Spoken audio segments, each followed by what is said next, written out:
afternoon, Melocchi Master with you, or Rafael Vazquez, whatever you prefer. Now, this video is going to be controversial, and I want it to be controversial because it has been in my mind for quite a while, and I just wanted to come open with it.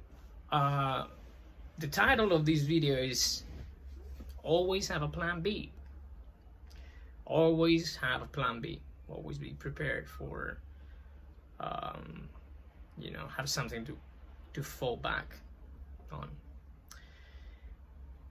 The world of opera is, it's a very beautiful world once you see it from, you know, the velvet curtains, you know, towards the audience. But behind the curtains, well, that's a different ball game. And yeah, lately, you know, we have that scandal, you know, with Flamingo. Excuse me if I say Flamingo, it's just I have no respect for that gentleman. No C, no, yeah, no B, no C, yeah, ni C, ni do. Anyway, no respect for that kind of behavior. A behavior that has existed in the world of opera forever, I believe, as far as I know this world, and especially during the 20 years that I spent, you know, as a professional singer, I saw it in all, you know, all the stages of it. Of course, not in college. I mean, I saw it whilst I was in career. Let me see. Whenever a new student comes to my studio, the first question I ask is, what is your plan B? And if they tell me there is no plan B, I say, okay, bye-bye American Pie. I am not teaching you. And you might ask yourselves, why? Well, the answer is very, very simple to me. I wouldn't feel comfortable if I later on in life knew by any chance that this particular student person would have embarked in a, you know, in such a business, and for one reason or another, that had to come to a halt, and they have nothing to fall back on, you know, nothing to fall back on. No. So I straight up, you know, youngsters, they come and I ask, and they say, no, I don't have any other, you know, ambitions. I say, okay, well then find somebody else. This is that. And it has nothing to do because it happened to me, because actually my plan B, which was, you know, pretty promising, because I was a lawyer before I became a singer, and I have 2 degrees in law, 3 master degrees in law as well. I mean, and they were worth nothing by the time I retired. But anyway, I had a plan B, and I could follow through, but I struggled. Now, the world of opera can be, you know, this magical dream, or it can be a real nightmare. They say it's complex, they say it is hard, it's competitive, yeah, but it is also very toxic, dark, and abusive. Yeah, and I condemn that side of the operatic world. When you talk about rock and roll, you know, they say sex, drugs, and rock and roll, and then you know sort of, you know, what's going on, what's going to happen, what might happen. You're exposed to this, you're exposed to that. You see it in movies, you see it in the media. But when it comes to opera, it's just such a secret, you know, it's secret. It's just, everything is a secret. You know, what happens behind those beautiful, thick, velvet, you know, red curtains? Well, let me tell you what happens. Several lobbies directors, colleagues, you know, other singers, they might abuse and extortion you. And at some point you will have to make a decision, and that could very much affect, excuse me, your career. During my 20 years of professional singing as a lead tenor, you know, in middle-sized opera houses, I wouldn't say, you know, that I hit the big shots, but I was I was a successful singer. I did my job, and I did it quite well most of the time, and I was proud of it. You know, I had colleagues, both male and females, that would come to me in tears saying that they had to sleep, basically to have sex with a certain director, or, you know, and when I say director, it could be a conductor, it could be a you know, stage director, it could be a theater director, production director, doesn't matter, or even a colleague, a singer, a certain singer, in order to land a job. I mean, talking about prostitution, talking about extortion, well, there you are. It is real, people. Yeah, it is real, very real, for both male and female singers, men and women. This next statement is gonna maybe provoke a lot of controversy as well, and I honestly do not care. I couldn't care less. The opera world nowadays is massively controlled by the gay lobby.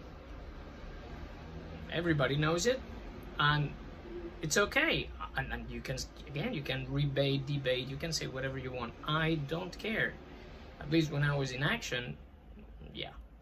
And I mean, believe you me, I have absolutely nothing against homosexuality or anything as such. But when there is a lobby, yes, I am against.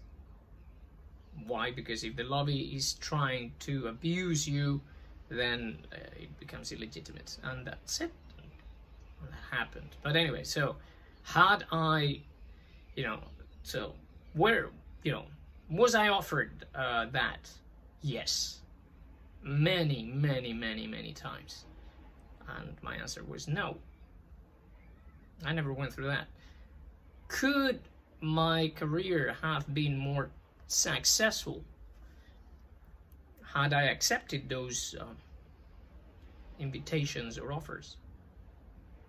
Possibly. I never gave in.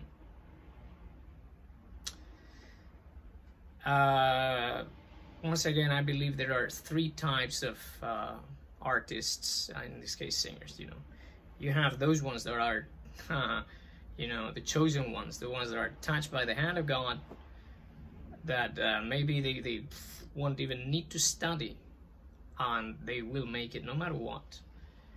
And those do not really run the risk of falling into these situations. Then you have a second category in which you have talented artists that study and really work very hard. They enjoy, they love what they do, and at some point they hit a, I would say, I don't know, it's not a plateau, but they hit one of these situations and it rocks them and gets them out of balance. And then there is the third category, in which, you know, you have a talented singer, basically works very hard, studies a lot, you know, is doing well, and all of a sudden the telephone stops ringing and that singer starts suffering, and then that suffering becomes like an addiction. You know, because it's as if you must suffer in order to. So basically, the opera becomes your life becomes an opera, so to speak. The last 20 years I've had 4 colleagues committing suicide. That's not fair.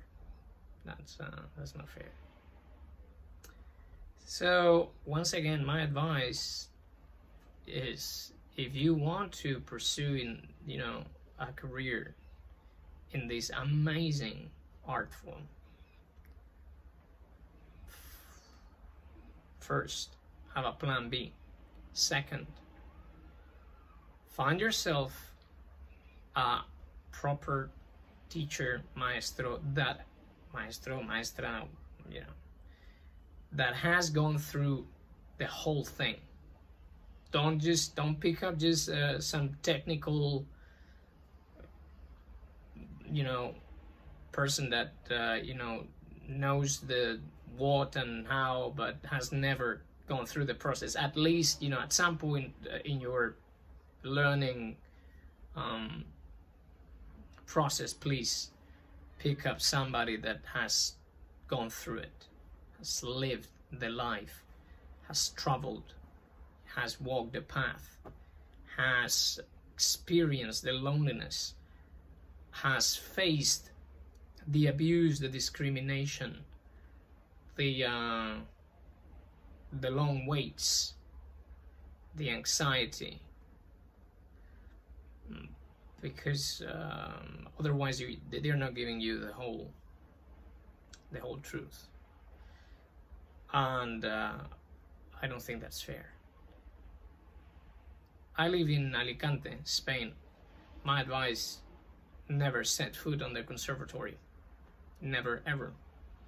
I don't know who's running it now, but by the time I came back and I wanted to be a teacher, the person in charge had never stepped on a stage.